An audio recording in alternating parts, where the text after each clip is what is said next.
it on my own, I've always known that working with children and working with women are the two areas that can actually have long-lasting impact. I was aware of that. And I was comfortable working with children as well as with women. But one of the things that I became aware of is that with children, you can work faster. You can see changes faster. Transformation is easier. With women, of course, it is very, very meaningful, valuable, but it takes a longer time to change mindsets. So education was the area I wanted to be in, because education has helped me so much. And I know what education can do to change the quality of life of people and their families.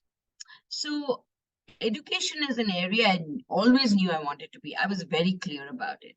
But was it going to be education for children or education for women? I actually chose the softer option. I love children, and therefore I knew that I was going to get far more joy working with children.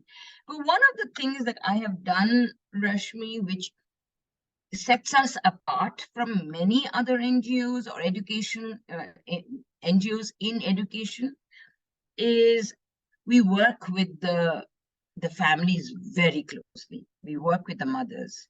So I am actually into education of women in an informal way. I am now very curious, Shukla, on the name, because Parikrama means the path that is surrounding something which you take as a part of your service of prayer. Now, how did you come up with the name of your foundation as Parikrama? It was no rocket science, actually. I was thinking of names that appeal to me, names that had a nice ring to it. The phonetics were important for me.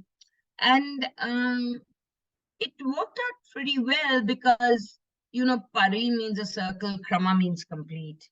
Completing the circle of life of children. And we spell Parikrama a little differently. We have missed out one A. That is because actually in true Sanskrit version, Parikrama is spelled the way we spell it. Parikrma. Yeah. Okay, so circle of life. Wow. This is a nice, I always was curious when I read about Parikrma Foundation. The very first time I heard it also, that for me, Parikrama would mean in a temple in the Himalayas. When people go there, that's what they do. That's a huge part of the Himalayan journey, the Parikrama. Yeah. So for us, it has no religious significance. Parikrama is a journey, a pilgrimage. For us, it is the journey of transformation. Yeah. Transforming. And the circle of life is because we address one of our model, the Parikrama model, is 360 degree, where we give them food, we give them healthcare, we work with their families, and we give them great education. So that is the circle of life that we talk about. Okay, beautiful. So the first Parikrama center that you established was in Bangalore in 2000, or how did the whole thing evolve? Okay, no, we started Parikrama in 2003. And the first school was in the Koramangala slums. In 2003, 2002, 2003, there were about 850 slums in Bangalore. I walked through about 333 slums with my colleagues who were then there with me, and they continue to be with me today. So we were very clear that we wanted to be very close to the slums. We call our schools not schools, actually. We call them centers for learning, Parikrma centers for learning. That is because we want it to be a center for learning even for the parents. As I said, we work closely with the parents. So we knew that while we could provide transport and all for children to come to our school, the closer the school was to their home, the more successful the school would be. In fact, I would dream of a pristine white building inside the slums, which would be both inspirational as well as aspirational. But over a period of time, I realized that you can't have a school inside the slums and stay away from all the dynamics of the slums. You want to change that, and therefore you have to be a little away from the slums. So we are not absolutely inside the slums, we are in the periphery of the slums. So it's like the children cross the sewage drain to come across to our school. And in the school, it's a totally different environment, And when you started this, how difficult was it?